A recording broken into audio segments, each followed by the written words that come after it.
ഇന്നത്തെ വീഡിയോയിൽ പറയാൻ പോകുന്നത് which YouTube channels are best for SLC. അതായത് ഇപ്പോൾ നിങ്ങൾ ഇനി ട്യൂഷനൊന്നും SLCക്ക് വേണ്ടിയിട്ട് നിങ്ങൾ കരുതുന്നില്ല.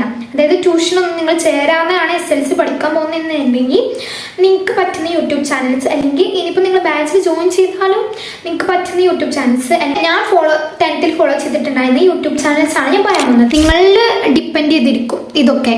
നിങ്ങൾ ഒരിക്കലും ഒരാളെ സജസ്റ്റ് ചെയ്തിട്ട് നിങ്ങൾ കാണരുത്. നിങ്ങളുടെ കംഫർട്ട് ഏതാണ്, നിങ്ങൾ ഇത്രയും കാലം എന്താണ് ഫോളോ ചെയ്തിട്ടുണ്ടായിരുന്നത്, അത് തന്നെ ഫോളോ ചെയ്യാം. ഫസ്റ്റ് തന്നെ പറയാൻ പോകുന്നത് മലയാളമാണ്. ഞാൻ സെക്കൻഡ് ലാംഗ്വേജ് ആയിട്ടും മലയാളം തന്നെയായിരുന്നു. സോ ബാക്കിയുള്ള സബ്ജക്ട്സിനെ കുറിച്ച് എനിക്ക് അറിഞ്ഞുകൂടാ. സോ മലയാളത്തിൽ ഞാൻ സജസ്റ്റ് ചെയ്യുന്നത് എജുപോർട്ടാണ്. എജുപോർട്ടിൽ ഒരു സാറുണ്ട്, സാറിൻ്റെ പേര് എനിക്ക് അറിഞ്ഞുകൂടാ, ഓർമ്മയില്ലാത്തതാണ്. ഇപ്പോഴും ഞാൻ കാണാറുണ്ട്, പക്ഷെ എനിക്ക് ഓർമ്മയില്ല സാറിൻ്റെ പേര്. ആ സാറിൻ്റെ ക്ലാസ് അടിപൊളിയാണ്. ഇപ്പോൾ നമുക്കൊരു ചാപ്റ്റർ ഒന്നും അറിഞ്ഞില്ലെങ്കിൽ പോലും സാറിൻ്റെ ക്ലാസ് ഇട്ടാൽ എല്ലാം ആയി. അതായത് നമുക്ക് പെട്ടെന്ന് തലയിൽ കയറും ആ സാറിൻ്റെ ക്ലാസ്. സൈലത്തിലെ ഇഷ്ടമായ മിസ്സിൻ്റെ ക്ലാസ്സും നേഴ്സാണ്. ആൻഡ് നെക്സ്റ്റ് എന്ന് പറയുമ്പോൾ ഇംഗ്ലീഷിൽ എന്ന് പറയുമ്പോൾ ഞാൻ സജസ്റ്റ് ചെയ്യുക ഓഫ്കോഴ്സ് സൈലത്തിലെ ഞാൻസു സാറിൻ്റെ ക്ലാസ്സാണ്. അടിപൊളിയായിട്ടുള്ള സാർ ക്ലാസ് എടുക്കുന്നത്. എനിക്ക് ഇംഗ്ലീഷ് പൊതുവേ ഭയങ്കര ഇഷ്ടമുള്ള സബ്ജക്റ്റാണ്. ആർക്കും പറയുമ്പോൾ എനിക്ക് ഇഷ്ടം കുറേ കേട്ടോ. എനിക്ക് ഗ്രാമറാണ് കുറച്ച് പ്രോബ്ലം ആയിട്ട് വരാറുള്ളത്. എഴുതാൻ എനിക്ക് ഇഷ്ടമാണ്, പക്ഷെ ഗ്രാമറിൽ ഞാൻസു സാറ് ഭയങ്കര അടിപൊളിയായിട്ട് എടുത്തരും. ഞാൻ ബാക്കി ക്ലാസ് കണ്ടെന്ന് വെച്ചാൽ ഞാൻ ലാസ്റ്റ് വെച്ചിട്ട്, അതായത് മാരത്തോൺ ക്ലാസ് ഉണ്ടാവുമല്ലോ, ഞാൻസു സാറിൻ്റെ ക്ലാസ് കാണൽ കഴിഞ്ഞിട്ട് ടൈം ഉണ്ടായിട്ട് ഞാൻ എജുപോർട്ടും അതുപോലെ എക്സാമിനറൊക്കെ ചെറുതായിട്ട് കണ്ടിട്ടുണ്ടായിരുന്നു. ആൻഡ് അടുത്തെന്ന് പറയുമ്പോൾ ഹിന്ദിക്ക് ഞാൻ സജസ്റ്റ് ചെയ്യുക എക്സാമിനറാണ്. എക്സാമിനറിൽ ഒരു സാറുണ്ട്, പക്ഷെ സാറിൻ്റെ പേര് എനിക്ക് അറിഞ്ഞൂടാ. സാറിൻ്റെ ക്ലാസ് അടിപൊളിയാണ്, ട്രിക്സ് ഒക്കെ പറഞ്ഞുതരും. ട്രിക്സ് വെച്ചിട്ട് പഠിക്കാൻ ആഗ്രഹിക്കുന്നവരാണെങ്കിൽ എന്തായാലും അത് കാണാം. ആൻഡ് സൈലത്തിലെ ബാബു സാറിൻ്റെ ക്ലാസ്സും അടിപൊളിയാണ്. ഞാൻ എല്ലാ ക്ലാസ് പറയുമ്പോഴും സൈലത്തിനെ വിട്ടൊരു കളിയില്ല. കാരണം എന്താ അറിയുമോ, എനിക്ക് സൈലത്തിൻ്റെ ക്ലാസ് എല്ലാ ക്ലാസ്സും മനസ്സിലാവും. അതുകൊണ്ടാട്ടോ ഞാൻ സൈലവും അതിൻ്റെ കൂടെ ചേർത്ത് പറയുന്നത്. ആൻഡ് അടുത്തെന്ന് പറയുമ്പോൾ സയൻസ് സബ്ജക്ട്സിലോട്ട് വരാം. ഫസ്റ്റ് തന്നെ കെമിസ്ട്രിയിൽ ഓഫ്കോഴ്സ് ഞാൻ സജസ്റ്റ് ചെയ്യുക റിജു സാറിൻ്റെ ക്ലാസ്സാണ്.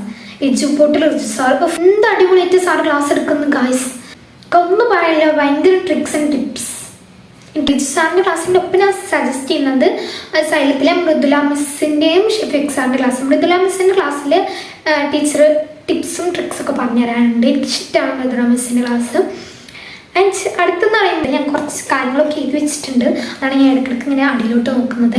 അടുത്തെന്ന് പറയുമ്പോൾ ഫിസിക്സിൽ ഞാൻ സജസ്റ്റ് ചെയ്യുക NK സാറിൻ്റെ ക്ലാസ്സാണ്. സൈലത്തിലെ നിതിൻ സാറിൻ്റെ ക്ലാസ്സാണ്, അടിപൊളിയാണ്. പിന്നെ ഞാൻ എജുപോർട്ടിലെ ദാനി സാറിൻ്റെയും സുഹേൽ സാറിൻ്റെയും ക്ലാസ് ഞാൻ സജസ്റ്റ് ചെയ്തു. പിന്നെ ചിലവർ പറയാറുണ്ട് എക്സാമിനറിലെ അലക്സ് സാറിൻ്റെ ക്ലാസ് അടിപൊളിയാണെന്ന്, പക്ഷേ ഞാനങ്ങനെ കാണാറില്ല. പക്ഷെ ചിലർക്ക് അതായിരിക്കും കേട്ടോ കംഫർട്ട്, അതുകൊണ്ടാണ് ഞാൻ പറഞ്ഞത്. ബയോളജിയിൽ ഞാൻ സജസ്റ്റ് ചെയ്യാം സൈലത്തിലെ അരിക്കൽ സാറിൻ്റെ ക്ലാസ്സാണ്. ഞങ്ങൾ ബാച്ച് ലാസ്റ്റ് ആയപ്പോഴാണ് സാറ് സൈലത്തിലോട്ട് വന്നതെങ്കിലും എജുപോർട്ടിലുള്ളപ്പോഴും ഞാൻ സാറിൻ്റെ ക്ലാസ് കാണാറുണ്ടായിരുന്നു. പിന്നെ പ്രിട്ടി മിസ്സിൻ്റെ ക്ലാസ്സും ഓക്കെയാണ്. ഇനി സോഷ്യലിനെ കുറിച്ച് പറയുകയാണെന്നുണ്ടെങ്കിൽ ഓഫ്കോഴ്സ് ഞാൻ സജസ്റ്റ് ചെയ്യുക അമീൻ സാറിൻ്റെ ക്ലാസ്സാണ്. സൈലത്തിലെ അമീൻ സാറ്, അതേപോലെ തന്നെ സൈലത്തിലെ 3 മാസ്റ്റേഴ്സിൻ്റെ ലൈവ് ഉണ്ടല്ലോ, ലാസ്റ്റ് വെച്ചിട്ട് അവർ ലൈവ് ഒക്കെ തരും, അടിപൊളിയാണ്. അതായത് നമ്മൾ 3 മാസ്റ്റേഴ്സ് ഫൈസൽ സാറ്, അതുപോലെ തന്നെ JC സാറ്, അമീൻ സാറ്, ഇവർ 3 പേരും മറക്കൂല. കാരണം ഭയങ്കര അടിപൊളി ക്ലാസ്സാണ്. ഐ.ടിയിൽ എന്താണ് സൈല അങ്ങനെ ക്ലാസ് ഇടാറില്ല. സൈല എന്നല്ല, എക്സാമിൻ്റെ ലാസ്റ്റ് ആകുമ്പോഴാണ് എല്ലാവരും IT ക്ലാസ്സുകൾ ഇടുക. എനിക്ക് തോന്നുന്നു ഇപ്പം ഞാൻ എല്ലാ സബ്ജക്ട്സും പറഞ്ഞു കഴിഞ്ഞു. ഐ.ടിയിൽ തിയറിയും അതുപോലെ തന്നെ ക്ലാസ്സുകളൊക്കെ സൈലത്തിൻ്റെ ലാസ്റ്റ് ആകുമ്പോൾ ഇടും. സൈലവും എക്സാമിനറും എജുപോർട്ട് എല്ലാവരും ഇടും. അപ്പോൾ ഐ.ടിക്ക് പിന്നെ നിങ്ങൾ സ്കൂളിലെ ടീച്ചേഴ്സ് പറഞ്ഞു തന്നെ നിങ്ങൾ ഫോളോ ചെയ്തുകൊണ്ട് പോവുക. അല്ലെങ്കിൽ നിങ്ങൾ കഴിഞ്ഞ വർഷത്തെ ക്ലാസ്സൊക്കെ കാണാം.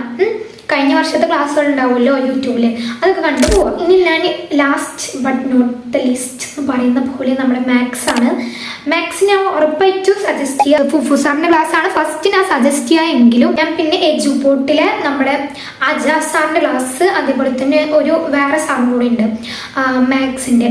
സാറിൻ്റെ പേര് എനിക്ക് അറിഞ്ഞൂടെ കേട്ടോ. നല്ല ഭയങ്കര ഫണ്ണി ആയിട്ടൊക്കെ ക്ലാസ് എടുക്കുക. ഹാഷിൽ സാറോ അങ്ങനെ എന്നിട്ട് ഹഷാലോ വെച്ചിട്ടാണ് സാറിൻ്റെ പേര്. മിസ്റ്റേക്ക് ഉണ്ടെങ്കിൽ എന്നോട് ക്ഷമിക്കണം, കാരണം എനിക്ക് ഓർമ്മയില്ല. കാരണം ഇപ്പോൾ +1 അവരൊന്നും ഇല്ലല്ലോ. അജാസ് സാറ് എടുത്തിരുന്നു കേട്ടോ 10th. ഇപ്പോൾ സൈലത്തിൽ വേറെ പുതിയ ടീച്ചർ വന്നിട്ടെന്ന് തോന്നുന്നു. ഞങ്ങൾ ബാച്ചായപ്പോൾ ഉണ്ടായിരുന്നില്ല, പുതിയ സാറൊക്കെ വന്നിട്ടെന്ന് തോന്നുന്നു. ഇങ്ങനെ തമ്മിൽ ഇങ്ങനെ ക്ലാസ് എടുക്കാൻ നോക്കുമ്പോൾ ഇങ്ങനെ കാണാറുണ്ട്. ഇതൊക്കെയാണ് ഞാൻ കണ്ടിരുന്ന ക്ലാസ്സുകൾ. ഇതിപ്പോൾ നിങ്ങളുടെ ഓരോരുത്തരുടെ ചോയ്സും കംഫോർട്ടൊക്കെ അനുസരിച്ച് മാറും. എങ്കിൽ പോലും ഞാൻ സജസ്റ്റ് ചെയ്യുമെന്ന് വെച്ചാൽ നിങ്ങളുടെ കംഫോർട്ടാണ് നിങ്ങൾ ചൂസ് ചെയ്യേണ്ടത്. ഞാൻ എൻ്റെ കംഫോർട്ട് പറഞ്ഞത് മാത്രം. ഇത് നിങ്ങൾക്ക് യൂസ്ഫുൾ ആയിട്ടുണ്ടെങ്കിൽ എന്തായാലും കമൻറ്റ് ചെയ്യുക. So that's for today.